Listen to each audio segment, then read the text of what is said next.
This video is sponsored by Phoenix, which is formerly known as Minimal Case. Now, this is the same company that's known for their thin, sleek phone cases. They're just rebranding over to the name Phoenix. And right now, if you go to their site and use the code GameSki, you can save 25%.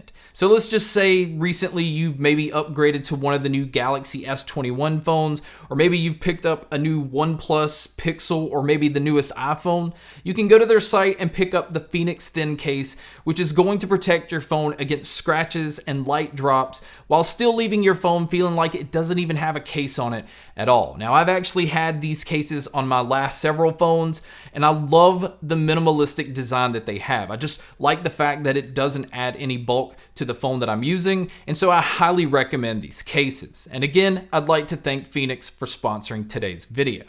Alright guys, so today we're going to check out a budget pair of true wireless earbuds that in my opinion is really just a company flexing to show what all you can get for $50.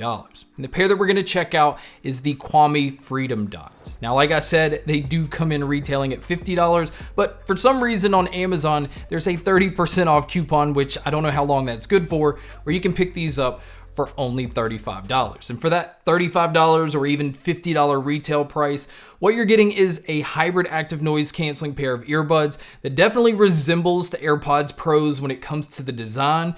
They are using 12.5mm fiber optic drivers, which is a fairly large driver to find in a pair of earbuds. And then as far as the technology in these, they do have Bluetooth 5.2. Now they don't have aptX playback, but it does have AAC and SBC.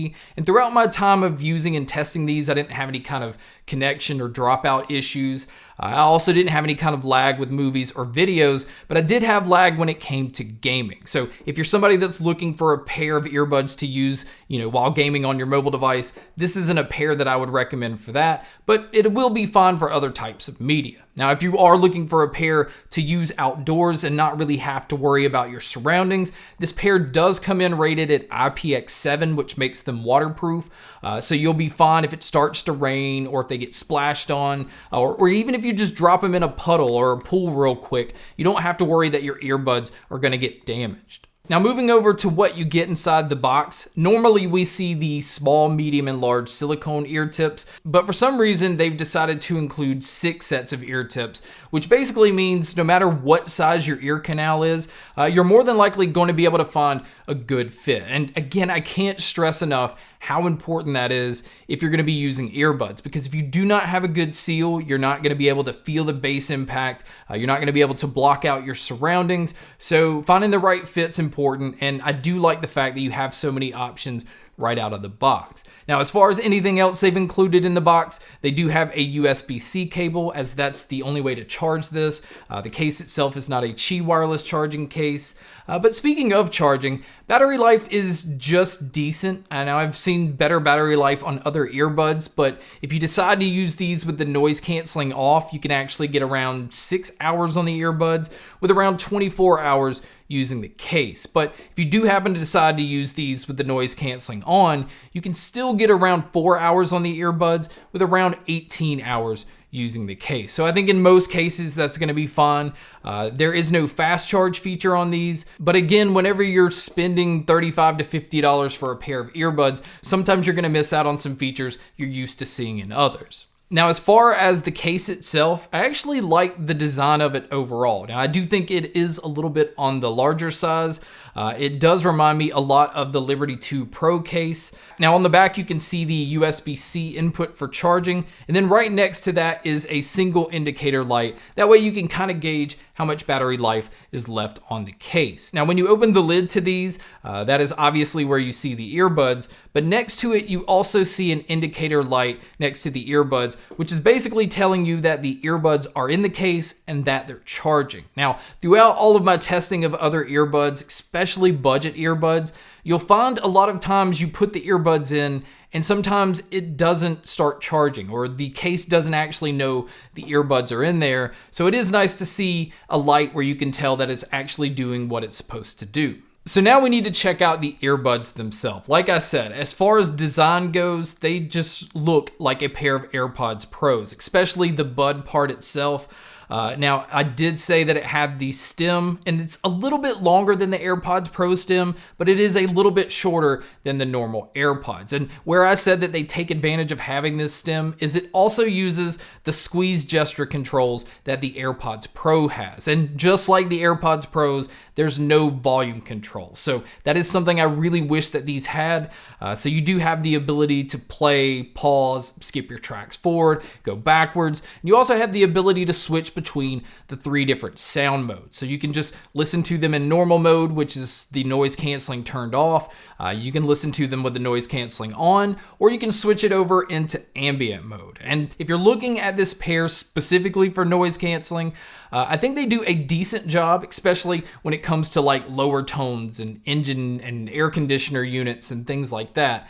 But when it comes to people talking and higher frequency sounds, I feel like those come through a little bit more than they do on other noise canceling earbuds. Now, it does try to block them out because you can tell that it's kind of keeping them off at a distance, but I still feel like I could hear people clearly enough that I can tell what they're saying. So as far as noise canceling, this isn't the strongest pair for that. But one area they did do a really good job is the transparency mode. I was easily able to hear my surroundings.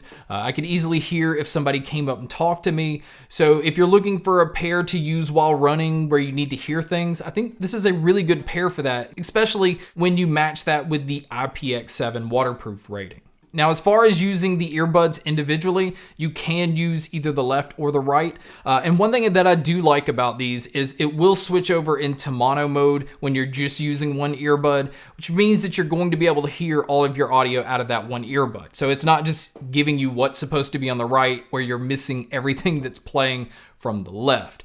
Now, as far as the microphones on here, they are using 6 microphones in total. Now, on the bottom part of the earbud is the microphone that's facing your mouth, and then more towards the top is the 2 microphones that is trying to block out some of your surroundings. These are using the environmental noise canceling, and I think overall it does a really decent job of picking up my voice during phone calls. But you guys can be a judge by listening to a test here. All right, guys, so here is a mic test using the Freedom Dots. I think overall it does a fairly decent job of picking up my voice. I do feel like it's a little bit on the warmer side, but this is what it would sound like if you were to take a call. And so now here is the mic test with a crowd noise being played, which you can hear here. And so this is what it would sound like if you were to take a call in public. So now we need to talk about the sound. This is one of those pairs that's kind of like a Jekyll and Hyde pair. I think it really depends on what you're listening to, on how you're going to hear the sound from these. Because I feel like if I was listening to more mainstream stuff like pop and hip hop, where you have like simple beats, kind of separated from vocals and just not a whole lot going on, I think for those genres, for the most part, it sounded really good. I felt like the bass was definitely punchy. The bass is definitely not trying to be tightened up at all, so it is a little loose. But what that's doing is also affecting mids and highs. So if you're listening to genres that are a little bit more chaotic, like metal and rock and anything like that, that bass is dulling out your mids and your highs to a point where you're feeling like you're missing out on a lot of details. Now, if you're listening to simple stuff, you can hear vocalists clearly. The treble, either way, I wish was a little bit brighter, but I am one of those people that I do like kind of almost a harsh treble to blend in with a very boomy bass, where this pair I think just kind of leans more towards one side and not really focusing so much on the other. And so it should have focused a little bit more on the clarity and the details and kind of tried to tighten up the bass a little bit more. My overall conclusion is if you're looking for a noise canceling pair that has decent battery life that you can use outdoors and not have to worry and get pretty decent sound, especially if you just listen to a simpler genre of music, I think these do a very good job at that. But I feel like the cons of that really boomy bass affecting the sound, not having volume control, and the noise canceling not really being that good just makes it a little bit harder to recommend to everybody, even given the fact that you can pick them up for $35 or $50. I think just based off sound alone, there are better options out there in that price range. And again, that's what my focus kind of goes towards. But I do think they still offer a lot of features, and I do think for the price, overall, it's a pretty good package. I just don't feel like this pair is going to be for everyone. But guys, that's my video on the Kwami Freedom Dots. Thank you so much for checking out this video. Thank you so much for checking out all the other videos. And as always, make sure to stay tuned for more.